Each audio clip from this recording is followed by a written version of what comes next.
Ada seseorang penjaga toko, dan ketika datang waktu zuhur, dia ingin sholat di tokonya, akan tetapi dia malu dilihat oleh banyak orang. Kalaupun tokonya dia tinggal untuk sholat di musola, tokonya tidak ada yang jaga. Maka bagaimana solusi dari Pak Kiai? Baik, orang penjaga toko, baik tokonya sendiri maupun tokonya orang lain. Pertama, kalau toko sendiri itu paling enak, ya.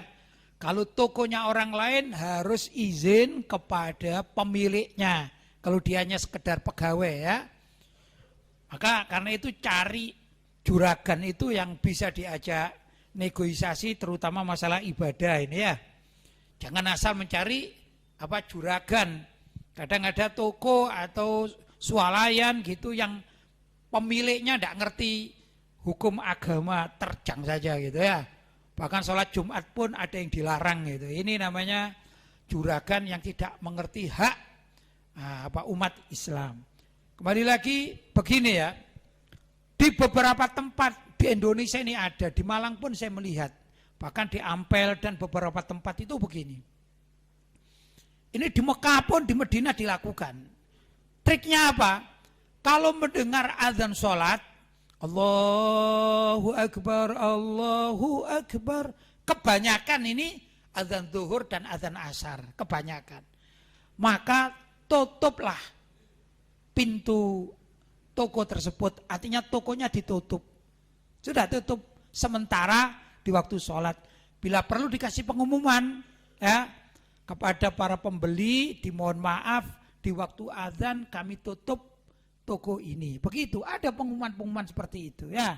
Misalnya tidak bisa ditutup pintunya atau rolling door-nya, tidak bisa ditutup, minimal dicarikan terpal atau kain yang sifatnya ditutup. Dan ini dilakukan di mal-mal itu ada begitu, ya.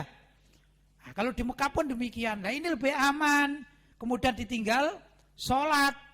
Nah, kembali dibuka lagi.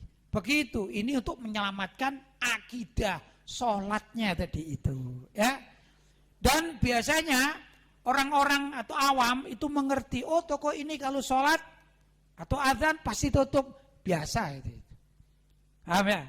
Itu pertama solusinya. Kedua, andai kata terpaksa tidak bisa seperti itu, sholat aja di tokonya, tidak apa-apa. Kalau pertama malu itu biasanya awal-awalnya saja malu. Tapi kalau sudah seminggu dilakukan sholat di tokonya, itu menjadi biasa. Ya, sebagaimana gini, kita yang tidak pernah sholat duha misalnya di keramaian, di musola, di masjid, di aula, di pesantren, ya, gak pernah sholat duha. Tiba-tiba kita ini punya kerentek sholat duha. Itu biasanya di awal-awal itu rasa malu ada, bahkan juga rasa riak pun ada, ya, pamer, nih aku sholat duha.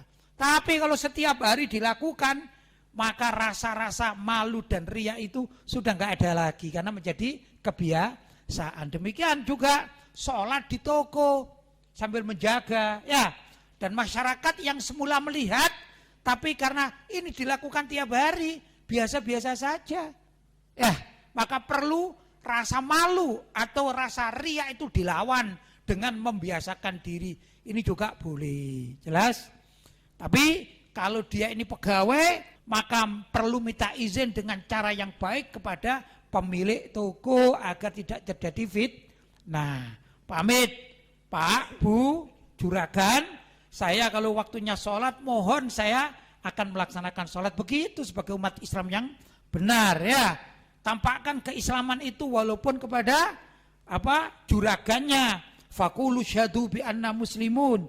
Nah, fakulu katakanlah, isyhadu saksikanlah bi anna muslimun bahwa aku ini orang Islam. Kalau waktunya azan ya aku harus sholat, begitu, ya. Panggilan azan ke masjid, kalau bisa ke masjid aku ke masjid, kalau enggak aku sholat di tempat sini. Begitu seorang muslim. Jangan kalah dengan urusan duniawi. Andai kata juragannya ini jahat, gak boleh, cari aja juragan yang lain, begitu, ya. Baik.